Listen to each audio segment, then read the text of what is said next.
Welcome back to the podcast. This is your host, Rabbi Daniel Levine. I am pleased to announce that listenership of this podcast has been growing at a pretty fast rate, both locally and in the wider Jewish community. I was actually featured in the Los Angeles Jewish Journal last week. The Jewish Journal is one of the largest Jewish newspapers in the country, and if you want to see that article, you can just Google Rabbi Daniel Levine wants to have a civil dialogue.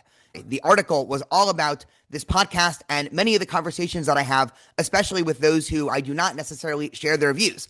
I also want to excitedly announce that next week I will be talking to Congressman Don Bacon. Congressman Bacon has been both a steadfast Jewish ally, extremely pro-Israel, and while he is a Republican, he has not been afraid to attack and pull punches both the proliferation of right-wing anti-Semites, and also he has not withheld criticism of Trump. So I'm very excited for that conversation. But today, we have a fascinating conversation with Rabbi David Eliezrie. David Eliezrie is a world-renowned Chabad rabbi. He was extremely close to the seventh, the Lubavitcher Rebbe, and he was also one of the first Chabad rabbis to work on a college campus many, many years ago, and has since become one of the really foremost spokespeople for the wider Chabad movement. He has written many books of Chabad. He is a prolific writer and speaker. And in this podcast, we talk about his most recent book about the sixth Lubavitcher Rebbe, known in Chabad circles as the Frierdiker Rebbe, the previous Rebbe. And this is really not a topic that I knew much about. And while reading the book and subsequently talking to Rabbi Eliezrie, I was truly inspired by the story of the sixth Lubavitcher Rebbe. As you will soon listen, he battled many things, including communism, Nazism, and really opposition from everything you can imagine, from both external politics to internal Jewish community trying to stop the mission. And so we spend the first half of the podcast talking about the biography and really efforts of the sixth Lubavitcher Rebbe, and then we talk about Chabad more generally. I ask Rabbi Eliezrie to explain Chabad's relationship with Zionism. This is something that often people are confused about. I then ask him to talk about the idea that the Rebbe-as-Moshiach, again, something that people also are confused about. And when I mentioned to many people I was going to be talking to David Eliezrie on the podcast, they wanted me to ask that question. And then we finish by talking about Chabad and the American Jewish community more generally. I was nursing a bit of a cold at the time of recording, so if my voice is a bit hoarse throughout the podcast, please forgive me. And now I bring you Rabbi David Eliezrie. What a pleasure to be. I've been watched you for a while. I've been one of your fans, sometimes disagreed with you, but always enjoyed your willingness to probe issues with intellectual openness. You know, I always tell people that there is a big Chabad rabbi who calls me after every podcast, and sometimes he picks up the phone and says, "Great job, I really enjoyed that." And other times we have about an hour debate on the subject. But really, it's great because it forces me to think about things from a perspective that I don't necessarily share. And maybe we'll actually return to this in about 30, 40 minutes when talking about Chabad's effect and how Chabad has changed the modern American Jewish community. But I wanted to start with a general question for people that know what Chabad is. Maybe they've even been to a Chabad house or wrapped tefillin, but all they know is that Chabad is generally a sect of ultra-Orthodox Judaism. They don't know much about the history and philosophy about Chabad. Where would you start if somebody just asked you point blank, what is Chabad? How would you define the movement? Okay, first thing, I don't think the term ultra-Orthodox is good. I think it's a traditional Orthodox because I don't think there's anything such thing as ultra. Then where is their ultra-reform and why are they called progressive? But the point, there's a Hasidic movement was founded by the Baal Shem in the mid-1700s, which wanted to reinvigorate Judaism on a spiritual level. And the third generation of leadership was a group of great Hasidic masters, and one of them was Rabbi Schneersohn of Liadi, from the town of Liadi, commonly called in the lexicon of Hasidim the Alter Rebbe, which means the old Rebbe. He was the first Chabad Rebbe, and he took the concepts and ideas of Hasidic philosophy to a new kind of intellectual stage by putting them down in an orderly way, teaching about the concepts of good and bad, and dipping deeply into the world of Kabbalah and asking how it could have a relevance in modern times. And he was the founder of the Chabad movement, based on the word Chabad, which means wisdom, understanding, and knowledge. And it was also identified always as Lubavitch because for 102 years, the Rebbes of Lubavitch, and there's been 7 of them, them, and outstanding, phenomenal spiritual personalities, each one in their own time and each one in their own place, lived in the town of Lubavitch. So the leaders were called the Lubavitcher Rebbes. So the Hasidic movement evolved in Russia, and eventually it comes to America. I mean, there's Hasidim that moved to America with the immigration of Russian Jews, but the Sixth Rebbe, who's the subject of this book, moves to America in 1940, escaping from the Nazis from Poland. It's a phenomenal story in itself, and he tries to launch a tremendous change in American Jewry, which I think we can see the impact of it decades later. But that's in a synopsis what Chabad is. So just to paint a little bit of background for listeners, would you say that Hasidism generally as a phenomenon is sort of a modern Jewish phenomenon, right? Like there's one way to view it of saying that in Western Europe, you had the Haskalah, and you had Zionism, and you had the Bund, all things that you write about. So I'm going to ask you that in a bit. And then in Eastern Europe, it wasn't sort of the same, at least initially, external factors to Jewish spirituality, but there was sort of just a dryness of the yeshiva world.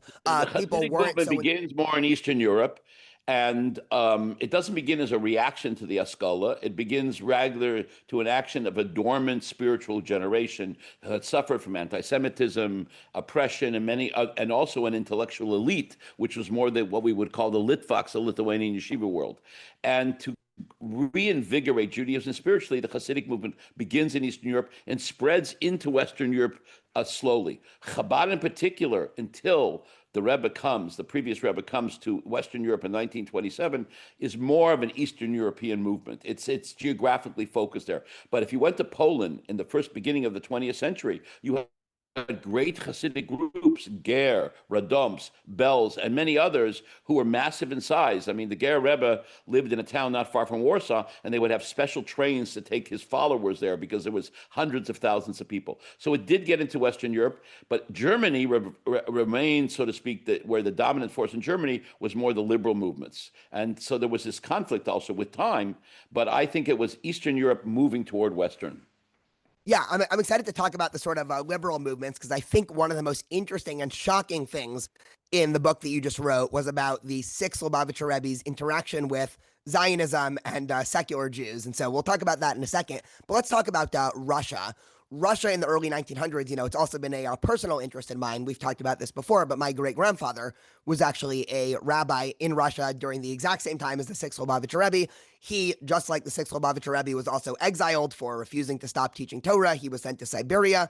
His family ended up going east to Uzbekistan, as many Chabadniks did as well, to avoid the Nazis in the Second World War. But paint the picture in Russia. You can either start in the 1880s, when I think we have to begin in the late 1800s, because the late 1800s, Jews in Russia are regulated to live in the Pale settlement. Their economic opportunities are very limited. They're suffering from a series of czars. None of them are the most sweet and wonderful kind of people ruling over the Jews. Starting around 1825, 1830, we have the Cantonists, where Jewish children are drafted for 25 years to the Russian army, which is all part of a plan to try to disconnect them from their heritage. That eventually ends in around the mid-1860s, but still the czars are very oppressive. They're orchestrating anti-Semitism and pogroms. And in this setting, Jews are trying to live their lives. Now, one of the great centers of Jewish life at that time is the town of Lubavitch, which has a series of Rebbes until the fifth Rebbe is the final Rebbe that lives in the town of Lubavitch, the father of the previous Rebbe who we're writing about in this book. And Lubavitch is like this oasis of spirituality, a little removed from the oppression of the country. But there's also big changes going on in Russia at the time. Because as the oppression comes along, Jews are saying to themselves, how do I change my life? So some people come, the Haskalah, we call it the Enlightenment movement, says, let's secularize and assimilate into the broader society. The Zionist movements come along and says, no, we need Jewish sovereignty. We need independence. We need to have a haven for ourselves. The Yiddishists, which are people that believe in Yiddish culture, are saying, you know what, let's base Judaism around language and Jewish music and singing, an old Yiddish melody. That's another movement that evolves. And there's others that just want to assimilate into Russian society and run away from their Judaism. And we see many Jews active in the movements which eventually bring about the Russian Revolution, the socialists and the communists. In fact, interestingly enough, there's a rabbinic conference in 1910 sanctioned by the Russian government. And some of the greatest rabbinical figures of the time, Rabbi Chaim Ozer Grozinski, the Brisker Rav, the Holy Chavetz Chaim, and the Fifth Lubavitcher Rebbe meet with the Prime Minister of Russia. And he spends most of the meeting belittling them for the activities of the Bund, which are the socialist, secular, anti-religious Jews, which they have no influence over. But he's lobbying them all together. The Jews are making trouble for the Tsar. You must be one of them, even though they were the spiritual opponents to these great rabbis. So we have a lot of Jews getting involved with communism and with socialism. And all of this is to find a way to live a decent life. And then there's the final choice that many, many make. It's called immigration.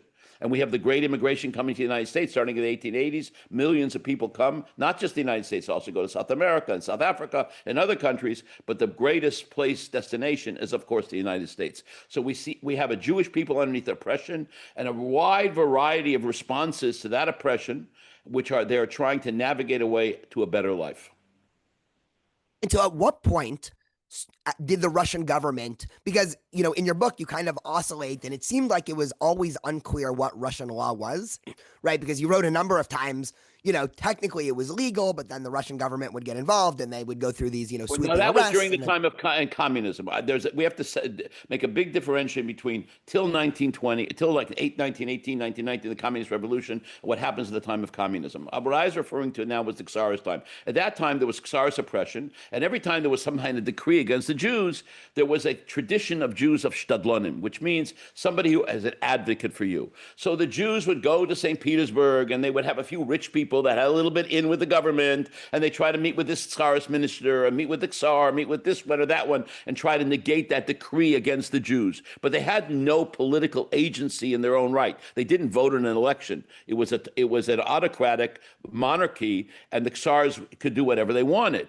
So that period of time, we find that the Jews are fighting oppression, but they're doing it the way Jews historically done in autocratic regimes, through personal connections, through lobbying, maybe bribing, whatever it's going to take to try to stop this pogrom. Or, for instance, one of the things that the previous Rebbe does in the early 1900s is he travels to foreign countries, Germany, Holland, etc., and he gets those countries to put economic restrictions, like we would call in modern political parlance, sanctions against Russia. Well, if you're going to do this and this, we're pulling the loans.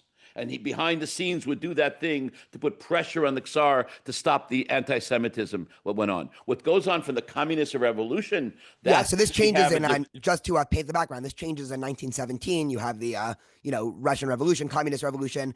Many Jews actually end up supporting this revolution because it seems initially like, oh, great, we're not going to have the Tsar anymore. We'll have sort of, all the freedom, quote unquote, that comes with socialism and communism and all of that. But immediately it seemed like the Russian government started clamping down more in a much more systemic way on, Judaism and the teaching of Torah. So start with there. Yeah. So the communism offers two things. Number one, it gets rid of government anti-Semitism. It tells a Jew, you can do whatever you want in America. They still put their name, a Jew, on their identity card, but they can go to university. They're not limited just to live in the Pale of Settlement. They can live anywhere. They're not going to be drafted. They're officially getting civil rights. And many Jews are communists. They're a significant percentage of the Communist Party. On the second level, there's a war against religion. And it's not just a war against Judaism. They are afraid to start up with the Muslims because there's a lot of them, especially all throughout southern Russia.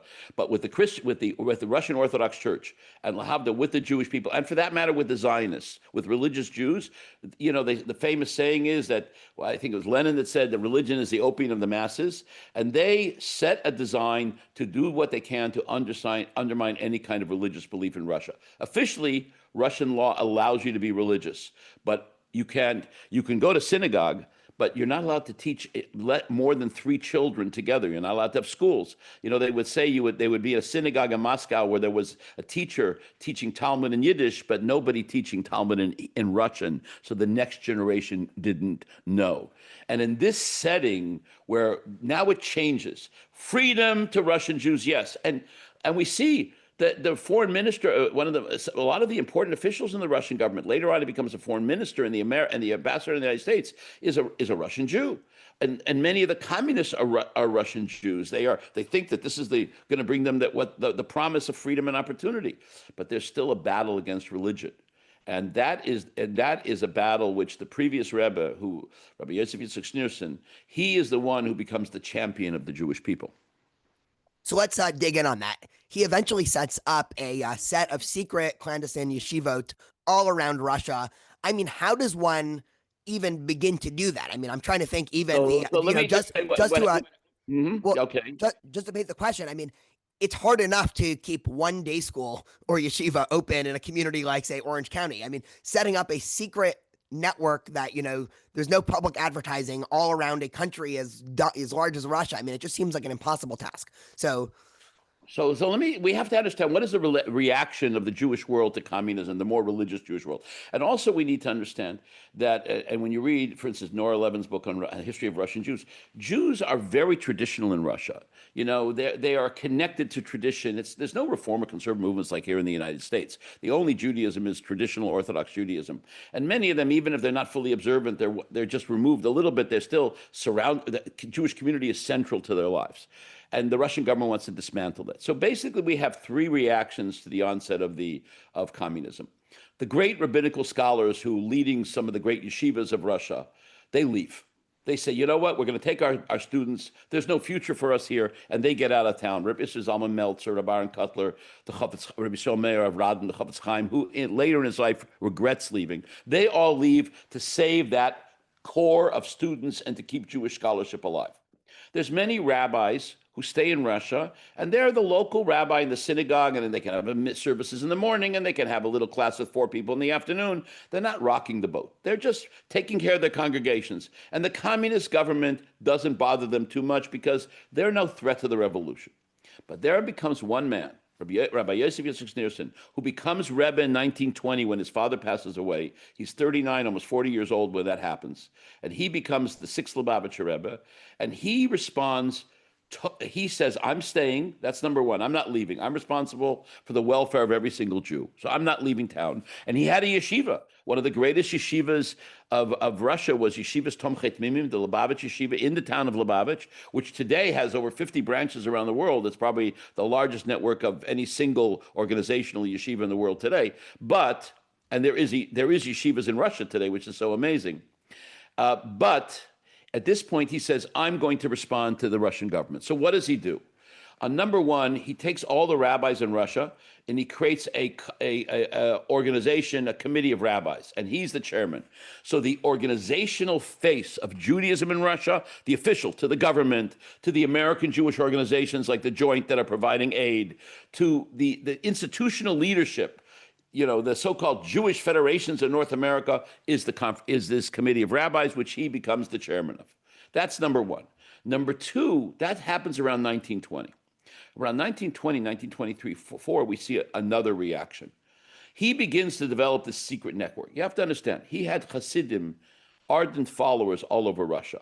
So whatever town you went to, if you went to Kharkov, or if you went to Dnepropetrovsk, or if you went to Novosibirsk, or you went to Tomsk or Omsk, wherever it was in Russia, there were Chabad followers. So he had people that were Hasidim. Many of them were willing to stand up for principle for the Rebbe. At this point, he does something interesting. He convenes 9 of his most trusted Hasidim together with him, and they make a secret covenant to keep Judaism alive until the last drop of blood. And we call this the Krisis Bris, which means the covenant of faith, which he makes. The same term is used for the covenant that Abraham makes with God. It's a very interesting, and he does it secretly. And one of the conditions is they're not allowed to reveal that they're part of this covenant. It's a secret covenant, and they took it to their deaths. In fact, interestingly, one of the people that we know was members of this covenant, a rabbi called Ben Zion Shem Tov, whose grandson today is Chabad's representative in Washington, and there's Shem Tovs all over the place. There's many descendants. He was the previous Rebbe's successor, the present Rebbe. He turned to him once in a public farbrengen and he said to him, "Did you make a covenant with my father-in-law?" And he wouldn't answer the question. Why? Because he had made a promise never to do so. They become the generals in the army that keeps Judaism alive in Russia. They open yeshivas, they build mikvahs, they have schools, they have synagogues, and they are running this underground network that goes all throughout Russia, and it's effective because it's written by very passionate people. Now, when I was a young student in yeshiva, I was able to meet some of these people. They were by then elderly, and there's a funny saying. is that one time the previous Rebbe was very upset about what's going on in Europe, and one of the Hasidim came into him, and he said to him, he wanted to raise his spirits. He says, Rebbe, zwei Jahre in Tfisa is doch a mitzvah. 2 years to go to prison is a mitzvah. 10 Jahre in Tfisa, 10 years in prison is a hider mitzvah, is a beautiful mitzvah. In other words, this became the culture. I was surrounded by people who spent their lives in Siberia. Why? Because they went on the line for the Rebbe's work. So he builds this up. For a while, and with this I'll finish, he was getting support from the Joint Distribution Committee in America, but they eventually become partners with the communists in one of the most tragic stories of Jewish philanthropy. And they withdraw a lot of their support for the work that he's doing in Russia, sadly. And he has to go on his own, especially after he's exiled from Russia in 1927, after he survives a death sentence, and he has to raise money to keep the Judaism alive in Russia, and it's a struggle for the rest of his life. You had noted sort of offhand before, these people enlisted as soldiers. Oftentimes with Chabad, you have military language, right? The Rebbe's army or foot soldiers in this war. Talk to us a little bit about that metaphor, because as you said before, many of the, more yeshivish or Lithuanian or Litvak, however we want to say it, they were content just sort of peeling back. I think this is really comes to a deep philosophical worldview, which is different even today between the Chabad community and the Lithuanian yeshiva world. And we see the same thing in the 1940s in America, because the Rebbe turns up in 1940 in the United States, and he says, I'm going to change Judaism in this country. And some of the great rabbinical scholars from Europe turn up in the United States, and they say, we're going to build great yeshivas. And guess what? They built great yeshivas. But to be very honest, Lakewood, New Jersey, Bet Medrash Agva, which was founded by Aaron Kotler, who was visionary in what he did, nevertheless has 6,000 students today. Its impact and influence in Orange County, California, where we both live, is, I would say, almost difficult to measure. On the flip side, the Rebbe previous Rebbe said, I'm going to change Judaism in the country. Today, there's 18 Chabad institutions in Orange County and over 30 Chabad rabbis, 60 Chabad rabbis and Rebbetzins. And one, as the president of the federation said to me a few weeks ago, the most influential Jewish organization in Orange County today is Chabad. So the point is, there was a change. There was two different responses to this challenge, and also the challenge of modernity. Of one brand of fortress Judaism, we're going to protect the core, we're going to maintain our identity, we're going to have little to do with the broader Jewish community. And the response of the Rebbe in Russia and eventually here in America, no, we are responsible for the welfare of every single Jew, and we're not going to forget that responsibility, and we're going to do something about it. And it goes on a deeper level, because Hasidic philosophy teaches us something very powerful and important, that we can bring holiness and sanctity to any place in the world. It's not just about our personal scholarship and achievement, but we as a Jew, we have the ability to bring spirituality to every place and to uplift things all over the world. Yeah, well, I was just going to ask you about this, because one of the interesting bits of history that, it's a little bit beyond this book, but, I would love to digress and talk about is the huge debate before, between the Mitnagdim and Hasidim, which happened, again, before the Haskalah, way before, the Frierdiker Rebbe was around. But the sort of, what should we say, the Lithuanian intellectual elite saw Hasidism as not just a threat, but almost heretical. I mean, the Baal Shem Tov was excommunicated famously by the Vilna Gaon, the great sage of Lithuania, 100%. And everything like that. And it really, I think, touches on some of these issues that, again, they're still around today a little bit. It's nowhere near as much as it was, 200 or 300 years ago. The tension that existed in the relationship has dissipated, and it dissipated in the early 1800s, because in the 1840s, when the Haskalah begins to come to Russia, the Hasidim and the Mitmagdim unite to stand up to the Haskalah, to the secular influence. So we see that change already in that year, and the Tsar and the Russian government makes a famous conference in 1843, and who comes to that conference? The third Lubavitcher Rebbe and Rabbi Itzel of Volozhin, the great leader of the Misnagdish world, and that begins, so to speak, a rapprochement. There's still a difference in worldview, and that debate still continues today. There's no question about that. But I think we can see a great influence of the Hasidic movement over the Lithuanian yeshiva world in many, many, many ways. But like the tensions of 2 centuries ago, they're subtle but there's been a tremendous kind of rapprochement. Maybe it's also because every time a Lithuanian yeshiva student travels and he goes to a Caribbean island, he gets a piece of kugel from a Chabad center. But beyond that, there's an appreciation today also of the worldviews being different. I think we're seeing that already happening. Do you think the effect also goes the other way? Do you think that the Chabad world or Hasidic world has been influenced by the Orthodox non-Hasidic world? I think there's listen. It's a two-way street. There's no question about it. But I think the greater influence has been from the Hasidic community to the non-Chabad community, because we see, for instance, they never went into outreach, and now they want to go into outreach. They do it differently than we do, and again, it's very much modeled on this version of Fortress Judaism. We're going to come and do something, but it's going to be to a small, more narrow kind of group. But nevertheless, we're seeing already that influence, and I also think on an intellectual level, we're seeing many, many more people are studying Hasidic philosophy that never happened before. So, and we see that trickle down effect of that worldview in the Lithuanian world. Well, let me put on my Litvak hat and try to challenge you from a worldview that I might have had 10 years ago, but no longer hold.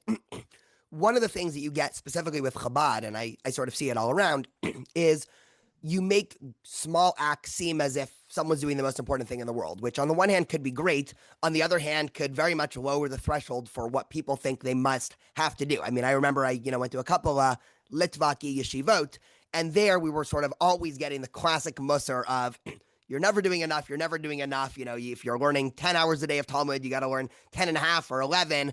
At no point, if we put on tefillin at 2 p.m. in the afternoon on a Tuesday, would a rabbi come up and say, hey, you're doing a great thing for Klal Yisrael? It would be, why weren't you awake at 6 a.m. for minyan? So the argument, I think could be, and this is something that I hear in the Orthodox world about Chabad often, and I would love to hear, how you think about this, is it's almost a lowering of expectations across the Jewish world from the Litvak Orthodox perspective. Again, a perspective that I clearly don't share, but just to voice it, they would say we would almost rather have the 6,000 people in Lakewood, New Jersey, and 5,000 people, in other strongholds of Jewish life, and these are the people that are really going to carry on the halachic tradition. And then they'll say, well, anyways, in Jewish history, there's always only been a small number of people that have really kept alive the mantle of Torah and all of that. Versus Chabad, which somebody interacts with Chabad. And again, this is, I think, the beauty of Chabad, but also the challenge is they come home thinking that they're super Jew because, again, they put on tefillin at 2 p.m. Well, I think that it depends a lot on the Chabad rabbi. I think the responsibility of the Chabad rabbi, and I've been doing this for many decades, is to challenge that person who put on tefillin to do the next step also. And I feel that that's something that we have to do. And you see a tremendous amount of people, I joke around, I live in Yorba Linda, California, that when people get religious, when they get more intensely committed to Judaism, they move on to a more religious community, and they'll go off to study in yeshiva, they'll pursue, academic pursuits on another level, and they'll try to increase the Judaism. The point is that we see that every single individual has a great spiritual potential, not just the person who happens to be the scholar in the yeshiva, even though he's doing something which is magnificent. And when you look at every person has spiritual potential and a godly soul and the ability to connect to the one above, what's to say who's better? The one who is the great scholar, which because he came from that kind of background, or the one who doesn't come? The point is, we have a responsibility to challenge that person to move to the next step. And I think a lot of us do that. But I think it's also a cheap shot because what they're doing is they're not willing to engage that person who's very fundamentally different than them. Because when you look at a person and you say, okay, I don't agree with his philosophy or theology, but I see with him an immense spiritual potential. It's like looking at a kid in college who's not doing so well, but you see that he's really bright and you've been his teacher. And if you just do the right things to challenge him, he can blossom to something else. You say, no, I only want to deal with those PhD students who are doing very well. No. Everybody has a great potential, and we have to realize that God created every person for a reason, and by helping a person intensify their Jewish commitment and observance step by step is powerfully important. And there's another thing also. If you tell the person that mitzvah has great value, then you're going to be able to tell them another mitzvah has even a greater value. But if you tell them, it doesn't make a difference what you do, you're echveis anyway, then they're going to say, I'm not interested, and they're going to walk away from it. So I think that we are the gateway, and we have to be the challenge. And let's be very honest, Chabad is growing around the world today because the very fact is that we are that openness, but at the same time, we're the way that people are growing in their identity because we're challenging them in Jewish learning and scholarship, and we're encouraging that growth. So I think it's, to some degree, a little bit is what we call kinesiphrim, which is a sense of jealousy because they want to put down what we're doing, but now more recently they're copying what we're doing. And they say when somebody copies what you do, that's the greatest praise of all. I love that. So let's talk about another area that I think Chabad differs from, the more mainstream Orthodox community, which is, you don't call it this, but I'll call it this, is feminism, is interaction with women and women's Torah study. Famously, the seventh Lubavitcher Rebbe was a fan of women learning Talmud, which in the rest of the Orthodox community, aside from the modern Orthodox community, that's not really a thing. Still today, that's not the case. The sixth Lubavitcher Rebbe, as you wrote, set up schools and learning programs for women. There's a line in the book that I wanted to ask you about that I didn't fully understand because I don't think it could be literally true, where you said in Hasidism, there's no difference between a man and a woman. What exactly do you mean by that? Because what I meant by that, there was a very interesting, and there was if you look at other Hasidic groups, the identity of a woman, I think in other Hasidic groups like Ger or Bells, which many of our listeners are not going to be acquainted with, they are married to a Chassid. Oh, I have a husband as a Chassid, I'm going along with this life. In Chabad, the woman, as much as a Chassid, as much as a follower of the Rebbe, as much as a person who adheres to these teachings and ideals as her husband, she in her own right is empowered. And we see this in many different kinds of ways. For instance, if you go to any Chabad website of the local Chabad center, it'll say Rabbi Menachem Mendel and Rabbi Mushk and Mrs. Mushki, whatever, co-directors. What's going on over here? When the Rebbe would send out people to be emissaries of Chabad, he would never send out an individual. He sent out a couple because women were empowered to have a position of leadership. And we see this now. Women have a very powerful position of leadership in the Chabad world. So I think that in the more left end of the modern Orthodox world is a struggle with feminism, because also it's a struggle with their own spiritual identities, because they're being heavily influenced by Western society. And they're not always asking themselves the question, or what are the lines in Jewish law and Jewish tradition that we're not going to cross? It's not such an absolute value to them. And they're on the edge of that. We see that the left, what we call open orthodoxy, which is struggling with that, because the question is, what's influencing them, Western liberal values or Judaism? In the Chabad world, we want women to be empowered. And one of the things the previous Rebbe championed was women studying Hasidic philosophy, and he made a big deal out of it. And it had never been done before. And other parts of the Orthodox world for sure we're creating schools for Jewish women, but not that academic excellence and studying Hasidic philosophy and the way he encouraged it. And he did it in many, many different ways to do such a thing. Is that we want women to be spiritually empowered. We want women to be intellectually gifted. And we want women to be knowledgeable. And I really saw this in a very humorous way. Once a year, we have an event called the National Jewish Retreat, which is 5 days of Jewish learning. This year was in Washington, D.C. And they took 3 rabbis and 3 rebbitzins, and they made a game show about Jewish knowledge. And the women beat out the rabbis. And these rabbis were the most distinguished rabbis in America. So the rebbitzins, the women, were more scholarly and more intellectually gifted than the rabbis were. So I think that struggle in the open Orthodox world is also a struggle with how they're dealing with modern Western culture. And it's being expressed with taking the values of feminism. And I think in the Chabad world, we're always asking ourselves the question, does this measure up to the values of Torah? Because in our world, the values of Torah are considered preeminent. So we're dealing with, we're living in a modern Western world, but we're not letting that Western world measure us. We're measuring the Western world, which is really a very important, different approach philosophically. The fact that, for listeners' background, in the Orthodox community, it's sort of been a long-standing thing that women don't learn Talmud. There's a, line in the Talmud that says whoever teaches their daughter's Talmud, it's as if they're teaching her what's called tiflus, which, there's a debate about how to interpret it, but usually it's sort of like nonsense or a waste of time. And this has sort of been codified as a custom in the dominant Orthodox community to not teach women Talmud. And that's something that Chabad specifically goes against. And that's quite unique in the Hasidic world and also in the vast majority of the Orthodox world, again, putting aside modern Orthodoxy.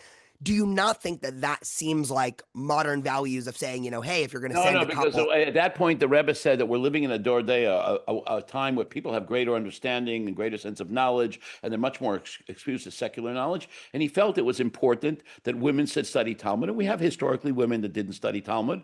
And also women should study Hasidic philosophy, because you need that that spiritual foundation to understand how to deal with the modern world around us. We're not sitting in a little shtetl anymore in Poland or Russia, where you're lucky if you traveled once in your life 50 miles to the city of Vilnius. It's not that. We're living in a world where everybody has TikTok and whatever other kind of social media, where people are going to college, where people have phenomenal economic opportunity, they have phenomenal freedom. I mean, I believe America is really been one of the most remarkable, I'd say the most remarkable country the Jews have lived in, unless we're living in our own country underneath our own sovereignty.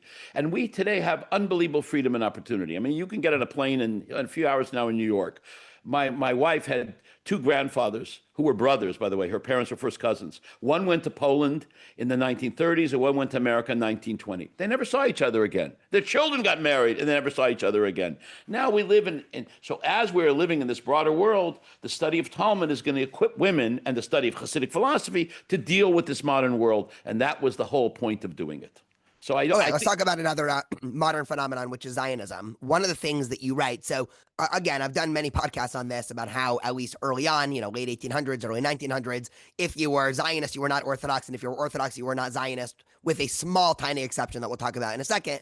The Sixth Lubavitcher Rebbe, as you wrote, was very against Zionism in Russia in the late 1800s, early 1900s, and you write just a crazy story that I read a couple times, and then I tried to fact check because I thought there's no way this could be true, where a bunch of, Zionist hoodlums or gang, I forgot how exactly you describe it, end up trying to kill the Sixth Lubavitcher Rebbe, and they show up to his house and they start shooting at him. And just paint a little bit, one for listeners that are surprised. The relationship with Zionism is complicated, and I think he made a very interesting pivot in 1947. I think we need in 1948 with the advent of the state. We need to understand that. Sure, I'm going to ask you about modern Chabad. Yeah, but I want to step back. We have to understand historically what happened. The earliest Zionist group that brought immigration to, at that time point, Palestine, I want to use the Hebrew term, Eretz Yisrael, the land of Israel, was an organization called Bilu. It was the early Zionist group that I'm sure you're acquainted with. Anybody who knows Zionist history knows about them. They were seminally involved. So they got organized in the early 1880s, and they come to then the fourth Lubavitcher Rebbe, whose name is Rabbi Shmuel, and they said, will you join us? Now, the word Bilu comes from the verse in the Torah, Bet Yaakov L'chu v'nacha, the house of Jacob, let us go out. And he turns to them and he says, listen, the last two words of the verse are Ba'or Hashem, in the light of God. If you will add those two words to the name of your organization, I will support you. And they say, forget it. What's going on? Modern Zionism is not just the aspiration at this point to live underneath our own sovereignty and have freedom and opportunity. It's also the idea of creating the new Jew. And he said afterwards, he lamented, I wish they would have changed their approach because I would have gone to Israel with 100,000 followers. So he doesn't do that. So Zionism comes along and says at this point, it's not just about going to the land of Israel. It's about getting rid of Judaism as the foundation of Jewish identity and building that identity on secular nationalism. So the conflict between the more religious Jewish community and the Zionist movement at this time is not just about Israel. It's about the core foundational values of Jewish identity and the rejection of the early Zionist leaders, which, by the way, I believe has changed, especially in modern Israel. The early Zionist leaders of the core ideas of Judaism. You don't need to be observant of Torah anymore. You don't need to learn Torah. You don't need to do mitzvot. You're going to be a new Jew, and that you read to all the Zionist readers. I think you know them better than I do. That's what they do. It also comes to a point where there's a battle over young people, and the Poilet Zion, which was a Marxist Zionist group, was upset about a student that was in the yeshiva in the town of Lubavitch, who was a minor at the time, and he wasn't studying very much. And the previous Rebbe was the director of the yeshiva, and he sends a telegram to the parents: your kid is 16 years old. He's not studying. Please come pick him up. And the Politzian march on the yeshiva, and they protest, and they end up they shoot, and they demonstrate, and they have a big battle over this kid. And he eventually goes home, but the battle is really a battle over ideas. And they, at this point, threaten violence. They try to, the previous Rebbe has to carry a gun for a while. They try to ambush him in a city called Osha because they want to kill him. They come to the house of his father and they trash it. He has to leave to Germany for a few months because they're out to get him. Sadly, we see that the political left, and that's the political left at the time, is willing to use violence to advocate its ideology. Finally, things calm down, and the Hasidim had boycotted their stores. It went on for about a year, this whole big conflict. but it's part of a deeper conflict over Zionism at the time that was, some of it was very, very radical. There was other elements of Zionism, like the religious Zionist movements, the Mizrahi, who they said, no, we're going to be part of the Zionist movement. We're going to try to mitigate these kind of anti-religious ideas. And, next week, there's the World Zionist Congress is going to be in Jerusalem, and they're still debating those same kinds of issues between the left and the right and the secular and the more, those still things, that debate is still going on. So that was the debate about Zionism in that period of time. But what's interesting is what happens in 1947 and 1948, because I think this itself is a very interesting, so to speak, moment of transition. Because the question is, how does the religious Jews, okay, you had your ins and outs about Zionism before the state was existing. So you liked the idea of going to Israel, but you didn't like the secularism about it. The different kinds of responses. Now the state's a reality. What do you do? How do you respond to that modern state? Well, you have this very interesting part in the book where the Sixth Rebbe travels to Eretz Israel, and he meets with both the head of the anti-Zionist Orthodox establishment there. And then he also meets with the head of Mizrahi, which was, the sort of nascent religious Zionist movement. And they were both trying to sort of get him onto their cause. And, he sort of deferred both times. And you kind of have this theme a lot where Chabad tries to stay apolitical in order to basically be able to reach both sides.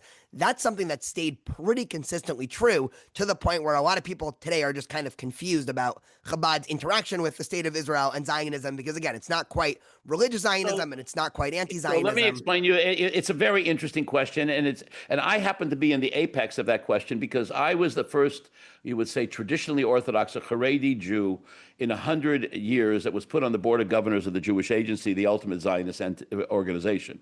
And I continue to serve today on the board of governors of the Jewish Agency. So this is an issue that really resonates in me because I'm struggling with this kind of issue. So I want to go to what the three-prong reaction to the establishment of the state in 1947, 1948. First thing, let me add a caveat, a story to that before that. Zalman Shazar, who eventually becomes the president of Israel later on, he had come from a Chabad family. He was a very prominent Chabad family, but he had become a very strong Zionist, and he wasn't observant as much, but he was still connected to tradition. And he had a connection to the previous Rebbe, and he had a very strong connection to the Rebbe later on in life as a president of Israel. And he's one of the managers of the vote in the UN in 1947, when they're going to ratify the state of Israel. And the vote is slated for Friday. So Friday morning, he gets a phone call from the Rebbe's son-in-law, Reb Shmaya Garari, and he says, the Rebbe wants to know, and we know there's interaction between the two of them because we have a letter written a week or two earlier where the Rebbe's writing to Shazar, when are we going to get together? And Shazar spent a lot of time hanging around Hasidic circles. It was very well known at that point. Anyway, so he gets a call, and he says, the Rebbe wants to know what's going on with the vote. So Shazar says, give a message over to the Rebbe that things look bleak. We don't think we're going to win. This is Friday morning of the day. The vote's supposed to be that day. Things look very bleak, and we need rachamei shamayim. We need heavenly mercy to succeed. So the son-in-law says to Shazar, hold the phone. Comes back to him a few minutes later. He said, and I'll say it in Yiddish, he says, the Rebbe had gesagt that you win with an asafa, with an addition. You're going to win with extra. What happened? The vote's pushed off to Saturday night, and the Russians switched the vote, and the state is endorsed. On Tuesday, that same week, Shazar comes to the Rebbe, to a Hasidic gathering, and the Rebbe speaks all about, it's on a Hasidic holiday, he speaks about all of the early Hasidic emigration to the land of Israel, which happened in the late 1700s. But, so the point here is, the question is, how do you react to the state?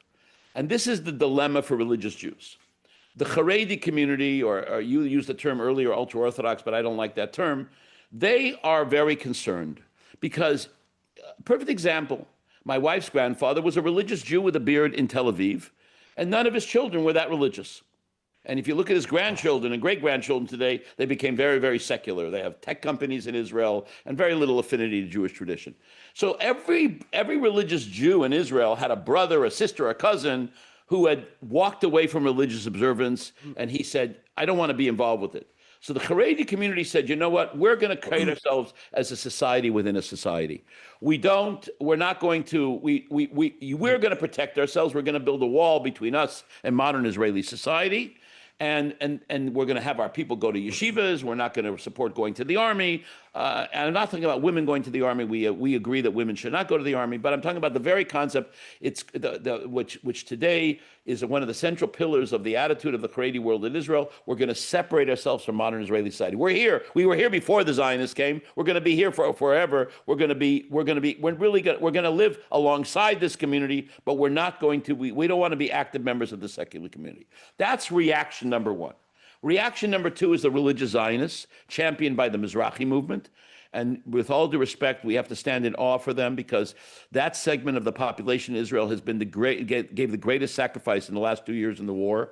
The percentage of soldiers that were lost from that segment, including a dear friend of mine who just buried his son last week, who was returned, the body was returned from Gaza, is an unbelievable sacrifice what they have done. The religious Zionist movement said, listen, no, we want to be part of the modern society.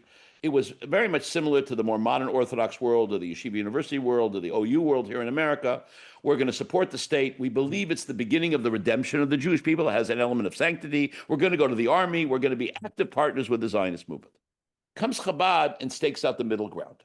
It says, listen, we don't believe Mashiach came yet. The state of Israel is not redemption. But what happened in 1948 is miraculous. We don't agree with this idea of secular nationalism replacing Jewish identity, but we don't want to separate ourselves from modern Israeli society. So when they come to the previous Rebbe, and Shazar comes to him, and he's one of the top Zionist leaders, and they're talking about establishing the Chabad town in Israel, he says, let's make it in the north, next to Meron. Meron is a little town near Tzfat, which is the burial place of Rabbi Shimon Bar Yochai. It's like a spiritual kind of place. We'll put the Chabad community there. The Rebbe says, no, I want it next to Tel Aviv. Why? I want to engage the broader society. So the first thing is, Chabad says we do not agree with this idea of separating ourselves from modern Israeli society. Number two, we don't agree with the religious Zionists that this is the beginning of the redemption. We believe miracles happened, but it's not like we're going to take the symbols of secular nationalism and celebrate them in that kind of way. The second thing is, when it comes to going to the army, the Chassidim asked the Rebbe, should we go to the army? And the Rebbe says, everybody has to participate in defense of the country. He endorses people going to the army. And the next thing is, while the Lithuanian yeshiva world is saying, no, to protect ourselves, we have to advance this idea that people should spend time learning their whole lives, Chabad says, no, we got to go get a job. Go learn in yeshiva 5 or 6 years. And if you're a great scholar, just let you stay. But that's a very small group of people. The average person, go get a job, go get yourself training, whatever it may be. If you can be involved with Jewish education or a rabbi or do something noble for the Jewish world, that's also important. Very interesting, in 1948 or so, 1947, a large group of Jews that escaped Russia were in Paris. And the joint distribution committee, the American Charity, was supporting them beautifully. And the Rebbe sends them a letter and he says, listen, guys, the previous Rebbe sends them a letter. It's been great. You came here as refugees, and the joint helped you out a lot, but you can't live on the charity dollar. I need everybody to start thinking about either becoming a rabbi, becoming a teacher, go start a business, get a job. I don't want you living on the dole. Totally different attitude, self-sustaining. So here he stakes out this middle ground. We're not going to celebrate secular nationalism, but we're going to be active members of the society. And we have lost, I don't know if it's a dozen or 2 dozen Chabad soldiers since the beginning of this war. I mean, when I went to yeshiva, many of the teachers in yeshiva would go off to the reserve duty. We knew this, one of our most important teachers was a sharpshooter. So maybe he was teaching Hasidic philosophy, late at night, but when the army called him, he had a totally different kind of job. So it's to be an active member of Israeli society, but still believe that this is not the utopian society we're all going to come to. What is the interaction in modern day between Chabad in Israel and the various Orthodox communities in Israel? Well, first thing is there's another very big difference, and I forgot to add this. The other thing that the Rebbe said is all the other groups, the religious Zionists and the Haredi community, the traditional Orthodox community, organized themselves into political parties. So you had on the religious Zionists organized Mizrahi, which is evolved in different kinds of ways, and the Haredi community had a Agudas Israel, and eventually, and they had Degel HaTorah, and eventually the Sephardic Jewish community organized Shas. Chabad says we are not being part of this political system. We're not politically. we will vote in elections as individuals. We will not endorse any party in particular. And you'll find that most Chabad people will vote for religious or right-wing parties. In the Chabad town in Israel, there's one, every year, every city in Israel, they publish the total amount of votes and what parties they voted for. There's one guy in Kfar Chabad, the Chabad town in Israel, who votes every year for Meretz, the hardcore left-wing party. I don't know if he does it for a joke. Nobody knows who he is. I'd love to know who he is. I think it's hilarious. But the point is, we're not going to be part of this political process. Now, this for us is a tremendous plus and a minus. The minus is that today, when you sit, let's say you're in a city like Ashkelon or Migdal Emek or Afula, and the city council sits around and says, we got a building for a school. And Chabad has a school system in Israel. We have 40,000 children in our school system. And we have hundreds we have 1,000 institutions in Israel. And the Chabad rabbi comes and says, listen, I got kids. I want to open a kindergarten. And comes the guy from one of the political parties, but I got kids. So who doesn't get it? We don't get it. So we get shafted always when it comes to government funding. On the other level, because we're not political, Yair Lapid, who's the head of the opposition, who's a very secular Jew. I saw a picture 3 weeks ago on Sukkot. Chabad rabbis are blessing the lulav and esrog with him. And when he goes to say Kaddish for his father once a year, where does he go? His local Chabad synagogue. And Benny Gantz, who's one of the other leaders of the opposition, where he's a more traditional Jew, where does he daven? In a Chabad synagogue. So we have that ability to stand above the political fray. The only position that the present Rebbe took historically was when it came to issues of security, he spoke out very strongly for the state of Israel, and he was against Israel giving up land because he felt it would endanger the security of the state of Israel. It's a very well-known position. He had encouraged tremendously many of Israeli leaders. 5 or 6 of Israeli prime ministers met with the Rebbe. 5 or 6 presidents met with the Rebbe. Netanyahu was very profoundly affected the Rebbe, telling him, that he has to stand up for the Jewish people and making sure that Israel doesn't endanger its security. And again, the whole approach of Chabad was, we're not just interested in what we can get, it's what we can contribute to the broader society. So Chabad has a nuanced position on Zionism, and it's in the middle. And we want to be active members of the society, but we still realize Mashiach hasn't come, and this is not the utopian, what's the name. But we believe we have to. My classmate, David Mizrahi, who would sit with me on the table in yeshiva, was killed in a tank battle. He was a tank commander in the Yom Kippur War. So we're willing to pay that ultimate price. And I think that also causes a certain challenge for the Haredi community, because we're showing we can be fully religious, at the same time be engaged in modern Israel. Interesting, and that's probably why you get a lot of the derogatory comments made about Chabad from the rest of the Orthodox world. Right, because we're challenging their worldview. We're saying to them, no, because there's an ultimate question which is much broader, is with opportunity and freedom, how do we interact with the modern world around us? So we're saying we don't have to be fully integrated, but at the same time, we have to be active members. I want to ask one little story, which is a little bit of a funny story, but it's cute. When Zalman Shazar again, he's head of the Jewish Agency, he becomes Israel's first minister of education, and eventually he's 2 terms the president of Israel.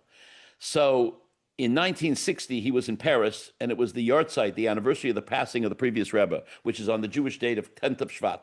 So the Hasidim in Paris grabbed him, and they brought him to come to a Hasidic gathering. And he tells there all these stories of his interaction with the previous Rebbe. And he tells one interesting thing. He says when the Rebbe sat down with him to talk about establishing the Chabad town in Israel, the Rebbe says, I want one thing from you. He says, what's that? He says, I want to be promised that I have educational autonomy. I don't want you coming in the secular and telling me how to run my schools. So Shazar says to him, he told the story himself. He says, how can I promise you? I'm only one guy. I'm in the Labor Party, the Mapai Party, which was a lefty party. I'm in the Mapai Party, but I'm only one guy in one party. And how can I promise you such a thing? So the Rebbe tells to Shazar, if you give me the promise, it's enough. That's all I need. I need your promise. I know you're going to try. He says, okay. So Shazar turns to the group in 1960 of the Hasidim, and he says to them in Yiddish, and afterwards I was appointed Minister of Education, and Hasidim will say it was a miracle. I love that story. I want to ask you about, this is sort of a question that I feel like a lot of people will be upset at me if I don't ask this question. And it has to do with, modern Chabad. This is now at the end of the book. You had used the term present Rebbe. And, it seems like right now there's a schism within Chabad between the people who believe the Rebbe is, still alive and Mashiach and the sort of Mashiachist movement. I think you have to differentiate. So give me 1 second to just introduce, and then you can, challenge the question. It seems like that branch of the movement seems much bigger in Israel, right? I mean, you can let me know if I'm right or wrong with this. And so, but it seems like, even dealing with the tunnels in New York last year between the two different branches of Chabad. So, what is, I guess, the official Chabad position? What are sort of the ideological? First thing is I don't know anybody who believes the Rebbe is alive. That is a baloney story. That the question over here is, historically throughout Jewish history, and we see this in the Talmud, people have believed the great scholars of the generation had the potential to be Mashiach. It's not an unusual belief. Many modern Jews who don't know too much about the idea of Mashiach and don't know that much about Talmudic scholarship may have, that's really a radical idea. It's not so radical. It's been around for many, many generations. So many Hasidim looked at the Rebbe and they said he had all the qualities to be potentially Mashiach. When he passed away, and even before he passed away, so the struggle is, what's the reality? And also the Talmud says that Mashiach can come from the living, and somebody who's not alive gets resurrected, and then he becomes the Mashiach. Not that he's Mashiach now. The Talmud says it clearly in Sanhedrin. So there was a theological battle within Chabad about this whole issue. The Rebbe repeatedly stated that he tried to cool it down. In fact, I personally once asked the Rebbe directly about this, and the Rebbe absolutely rejected the idea of supporting that people should say that he's Mashiach. I mean, and it became actually publicized, the answer that I had from the Rebbe. It caused a whole big tumult in Chabad. I walked once into a synagogue in Lud in Israel, and the guy says, here's David Eliezrie, the guy who gets the most interesting answers from the Rebbe. So it's a theological undertone. And I think as the years have gone by, it's become much weaker. It's more prevalent in Israel, but it's also it's very easy to put up a flag or to scream, but it's not. If you walk into a Chabad center in America, and most for that matter in Israel, you're not going to find it's a dominant philosophy. It's there, and people there. It happens to be there, but it's also, if I'm going to have tolerance for somebody who's much more secular than me, I'm also going to have tolerance for the person in the Chabad community I don't agree with. And I happen to think that pushing this is a mistake, and the Rebbe himself told me not to do it, so I'm very strongly opinion on the subject. But it is an undertone there, and it's still there, and you'll have it there. It's more true in Israel, and there's some strong pockets in Israel. But those of us who knew the Rebbe, met the Rebbe, had many interactions with the Rebbe, had private meetings with the Rebbe, we're not the ones that are championing this theology, and I think you can see that as the years go by, it's weakening. Why wasn't there a successor to the Rebbe? Obviously, he didn't have kids, but I think it's very, very simple. We are not Chassidim. They're saying in Yiddish, Zionism narona. We're not fools. I think if we look at the Rebbe, the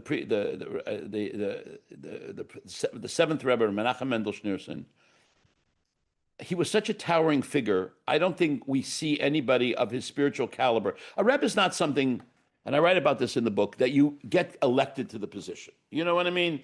You're working for Hillel, and let's say you decide you got a better job, and somewhere they'll find another guy. A Rebbe is something who is on the internal level a spiritual giant, a person who's imbued with sanctity, who's a remarkable scholar, who you just look at. People would say when they had a private meeting with the previous Rebbe, and the same thing said about the Rebbe. You walked in, you felt a sense of sanctity right away. You felt you're in the presence of a person who's on a spiritual level which you could only dream of. You can't make that up, and you can't make somebody into that position. A person can die and the prince becomes the king, but it doesn't make him, to a spiritual giant. And I don't think there's anybody in this generation who is on that kind of level. And Hasidim aren't fools. And the interesting challenge is, right after the Rebbe passed away in 19, the Rebbe passed away a little over 30 years ago. So everybody was doom and gloom. Chabad's going to fall apart. And, Ari Goldman, who was then the religion writer in the New York Times, he gets interviewed on PBS. He says, Chabad is going to fall apart.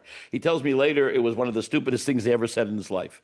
Because today, all joking aside, Chabad is the largest Jewish organization in the world. According to the Pew study, 16% of American Jews are actively involved with Chabad. Well, guess what? The Reform movement only has 14%, so we're bigger. And 36% say they come occasionally to Chabad.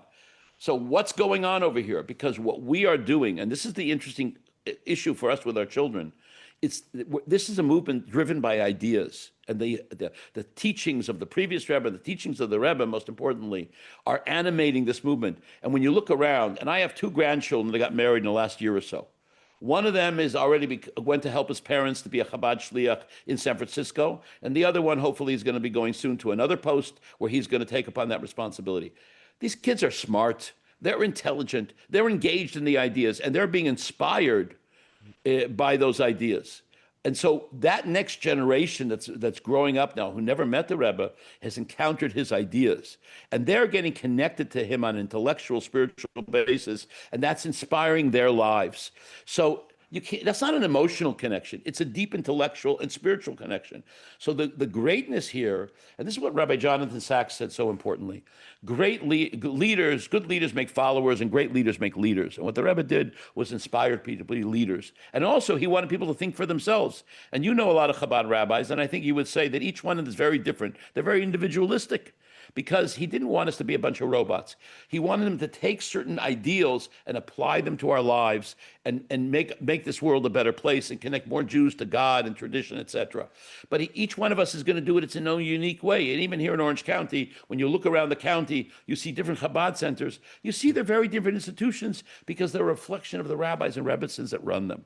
Because there was this push on individuality, about serving God yourself, about internalizing values.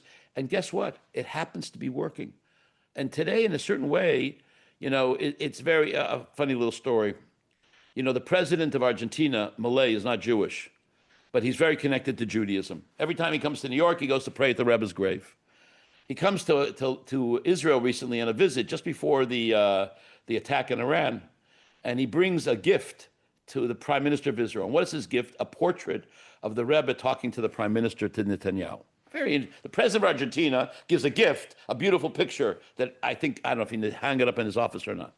But today that influence is much stronger than it ever was, because Chabad has become much stronger. And because people know we have no political agenda. If we're going to whisper into an ear of a politician about, let's say, about supporting Israel, or about standing up for certain kinds of values, they know we're never going to put out a press release the next day. We have no gain out of it. We're not interested in that. And that gives us a moral authority that other people in the Jewish community can have, because Chabad never talks about anything publicly, except what time is the menorah lighting on Hanukkah. We didn't issue a statement about the release of the hostages, even though I'm tremendously overjoyed by that. We didn't issue a statement. But Steve Witkoff davened in a Chabad shul on Yom Kippur, and what's his name? Kushner is, let's say, a fellow traveler. So it's, we have influence over those people and their worldview. How much is a different question, but that can trickle down into what they're doing, hopefully for the Jewish, for the welfare of Israel. What do you think is like the current, or even looking to the future, the next generation, once a generation who has, no connection to the Rebbe, will arrive? I mean, what do you think, your prognostication for 20, 30, 40 years of Chabad, and also well, we already see that generation, it's already arisen. And guess what? The teachings of the Rebbe are so phenomenal that they are inspiring another generation. And we see this already. I see this in my own grandchildren, which is really, it's very, very unique. And, I have a grandson who's studying physics at Tel Aviv University. He's a little bit more modern Orthodox. But he is very animated by the Rebbe's ideas and by the worldview of Chabad. And even though he is very much engaged in the secular world, and he's studying physics, and he's working for a tech company in Israel, he's doing AI stuff and everything like that, still, when it comes to a moral question, he asks himself the question. He wants to look into the Rebbe's teaching to ask how to place that moral question. So ideas are going to survive if they're celebrated and they have something of value. And if we look at we're going to struggle with certain things, because I had personal interactions with the Rebbe. I had times when I did something that the Rebbe was very upset about that was a tremendous moral lesson in my life. I had times I wanted to make decisions and the Rebbe put me in a different direction. I had a story in Orange County, which I wanted to buy a certain piece of property, and the Rebbe told me not to buy it because it will be a developmental disaster, and you could call it a miracle story, and those things happened to me. I had all those kinds of interactions. When I was a young kid, the Rebbe showered me at one point in my life with very unusual personal attention that people said was very unprecedented. We all, those of us who had those treasured connections, and I stood by the Rebbe's Farbrengens for decades, listening to words of Torah and inspiration, which were just remarkable. I can't have the next generation do that. But what they can do is they can grow up inspired by the ideas. And we're seeing that's happening. I'm not saying it's perfect. We have challenges. Not everybody's going to be attracted. But guess what? I find that these ideas resonate. How do you stop, or I guess what is the tension, if there is a tension, and this goes back to, I think, the roots of Hasidism with the idea of a Rebbe/Tzaddik, of not deifying a person while still greatly respecting. I mean, what is sort of, you have to understand that they are ultimately human beings. And one of the things from which comes out in this book of the previous Rebbe, which I think is probably one of the most remarkable qualities of the book, you have a whole genre of Jewish literature, especially in the Orthodox world, about great rabbis.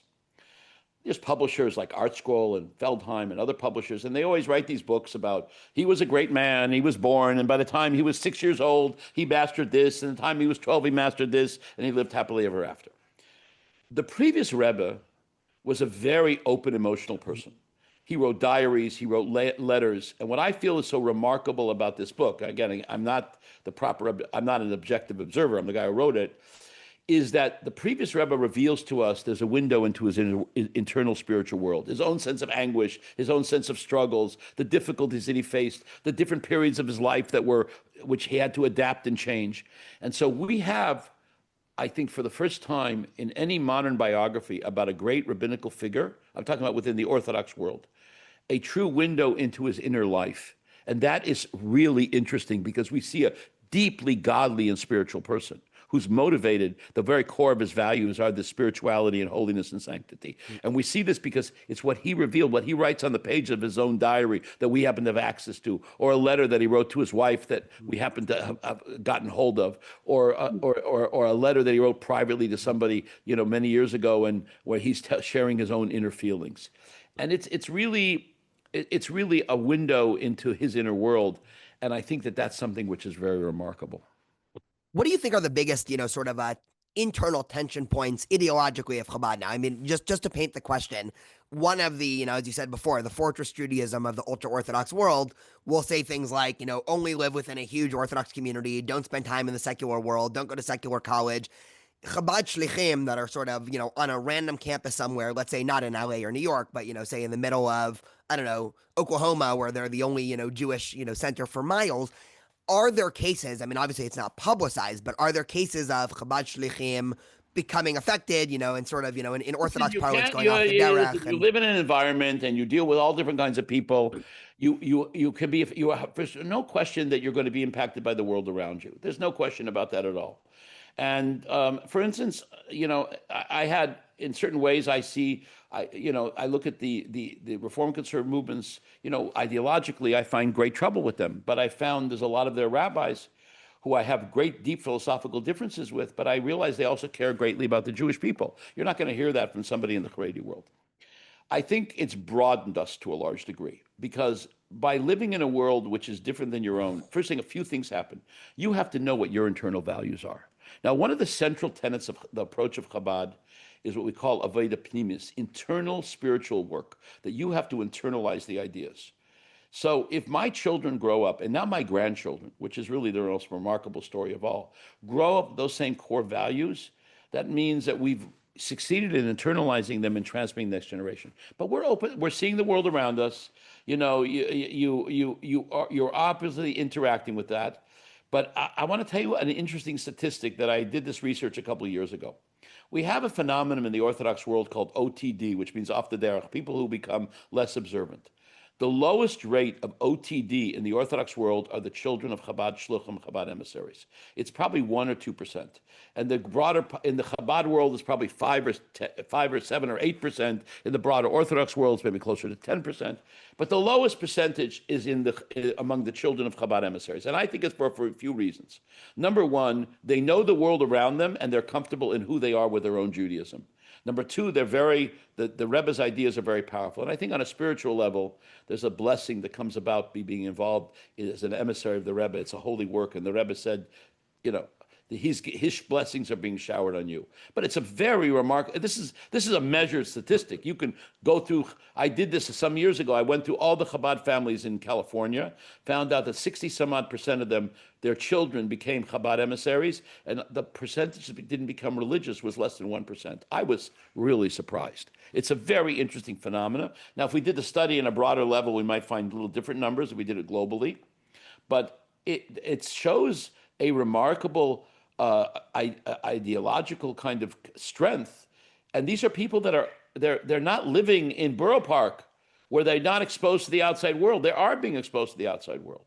And at the same time, their ideas of Torah and spirituality and Hasidic teachings or whatever are really the core of their identity. And that means they know the world around them and they're comfortable dealing with others, which comes from a point of security. And I think, by the way, this is the debate to a large degree between us and the Haredi world. I think their reaction, which was understandable, was also a reaction of insecurity. And we are more comfortable in being who we are, so therefore we're not insecure with our ideas.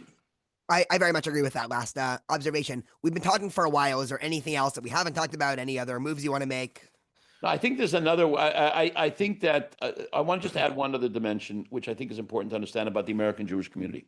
When the Rebbe gets off the boat in 1940, which we didn't go into this whole story about how he saved, the American government goes to the German government, says, save the Rebbe. He's in Poland at the time. The Wehrmacht is looking to save him. The SS is looking to kill him. But he comes to America, he gets off the boat. It's March of 1940. He's in a wheelchair. He's sick. He has MS. He has very few real Hasidim in America, maybe 100. He has no money.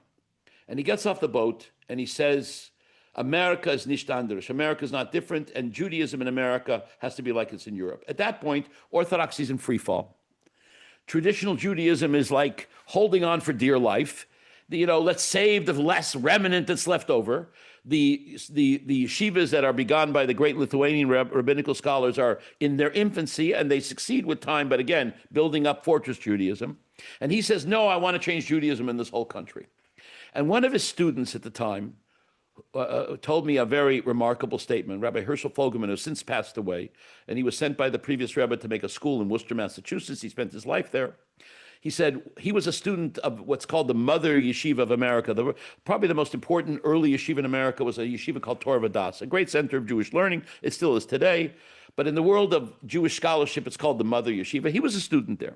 And he switched when the Rebbe opened in 1940 yeshiva in America, the previous Rebbe, he joins that yeshiva. He says, we felt, this is the attitude of young people. He was like an 18-year-old kid. We felt like the settlers on the prairie on the wagon train, and we were surrounded by the Indians. And the Rebbe came, and he not only didn't want to chase off the Indians, he wanted to conquer the whole continent. So he comes with this idea that I'm going to change Judaism in America. And he does it. He lays that foundation for change. And his innovation is all copied by everybody else later. Who makes the first day schools in America? It's him. Later, others copy him. Who makes the first youth, he does the first outreach with youth movements. Later on comes NCSY and does a magnificent job. He's most importantly changing the own attitude and identity of traditional Jews, of that core of leftover group of traditional Jews in America. He's shifting the direction. And that's a revolution move. And I think we need to understand as American Jews that he, I think, is one of the most consequential leaders of modern Judaism. The previous Rebbe, and when the Rebbe takes the baton from him in 1950, 51 really, and he takes it to whole new levels. But it's like the previous Rebbe, when you build a building, you build the foundation, and then you build a frame. The previous Rebbe built the foundation, and the Rebbe who succeeded him built the frame. He built the skyscraper. But the vision of the previous Rebbe and what the Rebbe did afterwards with him revolutionized Judaism in America. And I think it's touched every aspect of the Jewish world. And we see this with the most interesting studies that have come out from JFNA lately, from Jewish Federation North America. Very interesting statistics.